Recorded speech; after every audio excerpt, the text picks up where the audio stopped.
Have you ever heard something so ridiculous and hard to believe that you wish the person saying them would just stop talking? Well, I'm here to tell you that maybe you should not judge a book by its cover or a person by what they say just because it sounds far-fetched. Don't believe me? Well, here are 10 facts that might make you think twice before you tell someone to shut it. Now to the first one on the list.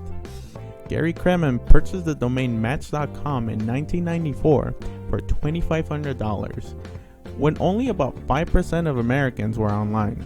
For those of you not familiar with this site, it's actually one of the first online dating sites on the net. He left the company 2 years later with a $50,000 payout. In 2015 alone, Match.com made over $900 million in revenue. Oops.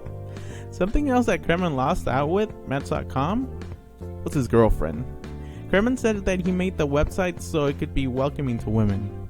He said that he knew the site was successful because he lost his own girlfriend to a man that she met on there. After losing out on Match.com's success, I hope he was able to find someone somewhere else. On to the next one on our list. Urine. Yes, urine. In urine, there is a chemical compound called urea. When it ferments, it turns into ammonia. Now, you might recognize ammonia as a chemical and cleaning agent. For this reason, people have used stale urine to wash clothes for centuries, which sounds pretty gross.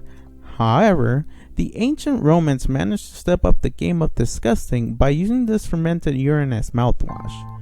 While it obviously tasted terrible, apparently rinsing with urine cleaned the teeth and made them whiter. Yeah, how would your teeth have looked back then?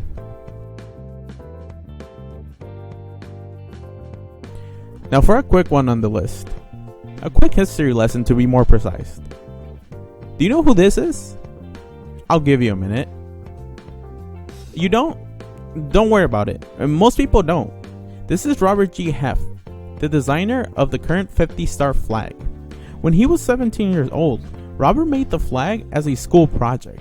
For his effort, he received the grade of a B-. When his design was chosen and adopted by presidential proclamation, his teacher changed his grade to an A.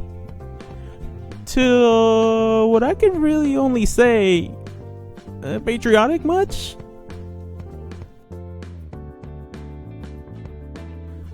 So the first thing about this factoid that you might find surprising to learn is that Australia has camels. They were imported onto the continent in the 19th century from Arabia, India, and Afghanistan because they were all suited to Australia's outback. However, when the combustion engine came along, the camels weren't needed anymore, so they were released into the outback, and today, it's a huge problem. Another thing you might be surprised to learn is that Australia also exports camels to Saudi Arabia, a place you'd think be plentiful with camels. It would be like Canada importing beavers. While there are plenty of camel farms in Saudi Arabia, their camels are bred for domestic uses and racing. On the other hand, Australian camels are almost always used for meat. Sorry, buddy. On to number 6 on our list, we'll be talking about the weight of the internet. Now you might be wondering how the internet can have a weight since it's only data. Well, it turns out when you download something to a device, let's say a song or a movie to your iPod, it increases the weight of the device. The reason the device gets heavier is because when data is added to your device, it results in something called trapped electrons, and they have a higher energy than untrapped ones, and that higher energy increases the weight. However, since the increase is only slight, it is possible to notice.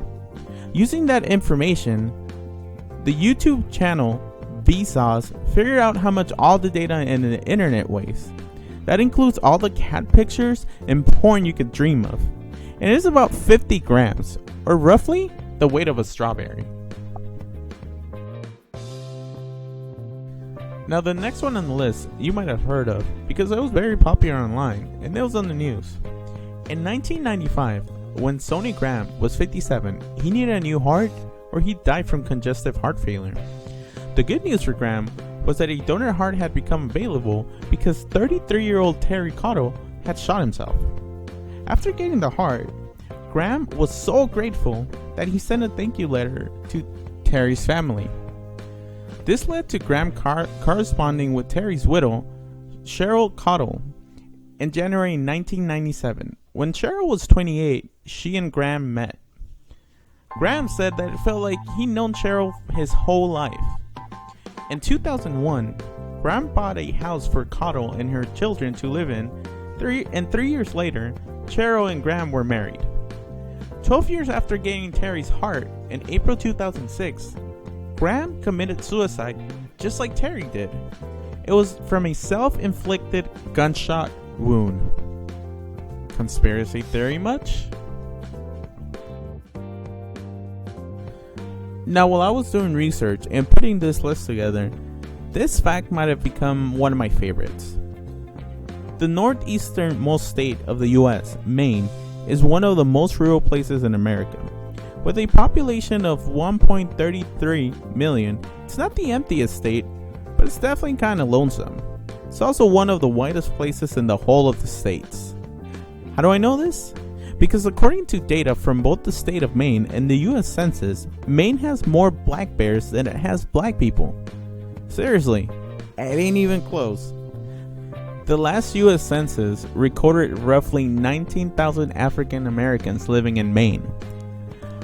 A couple of years before, the state of Maine estimated its black bear population at roughly 36,000. In other words, there are roughly 2 black bears for every single black person in Maine. That's a crazy figure, especially if you grew up in a big city, or in the South, or on the West Coast, or well, pretty much anywhere but Maine. Nationally, black people make up 13.2% of the US population. In Maine, they make up just 1.4. By contrast, if black bears were people, they make up 2.7. Now talk about being a minority.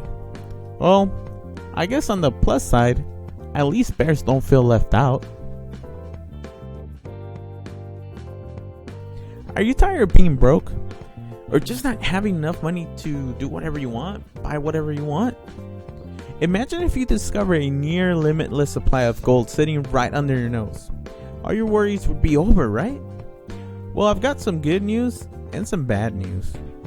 The good is that such a stash of gold really does exist, likely within easy driving distance. The bad, that it's scattered over the entire ocean. According to the National Oceanic and Atmospheric Administration, our planet's oceans contain a staggering 20 million tons of unclaimed gold. That's enough to give every single person alive today 9 pounds of this stuff. Or just sort it to yourself and become the richest person on the entire planet. The trouble, sadly, is getting at it. Much of the ocean's gold is distributed on a very, very fine level, as in a single liter of seawater contains 13 billionths of a gram of gold. There's just no way of extracting that, and the stuff that's concentrated is equally hard to get. The biggest gold deposits are buried a mile or 2 under the sea surface and would require a massive mining operation to extract.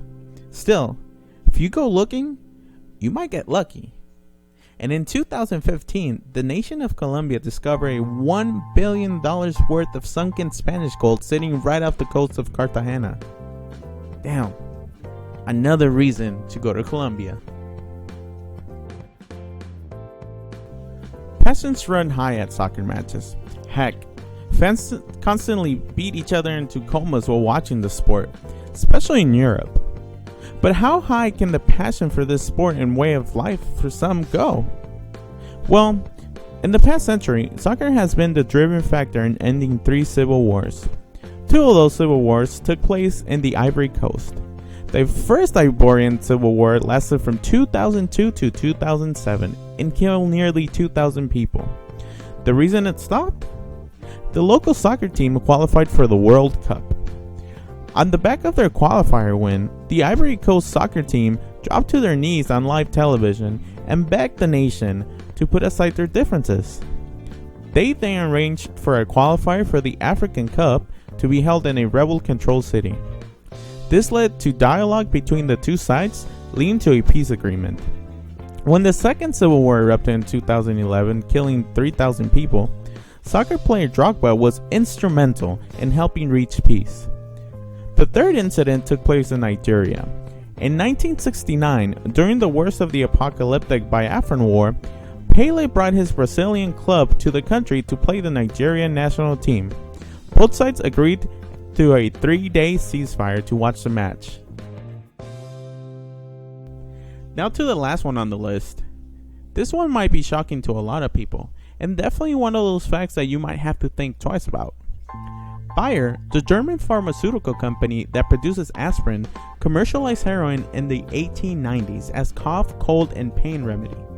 What's really shocking, however, is that Bayer marketed heroin for the use in children as late as 1912, years after reports began to surface that it could be a dangerous drug.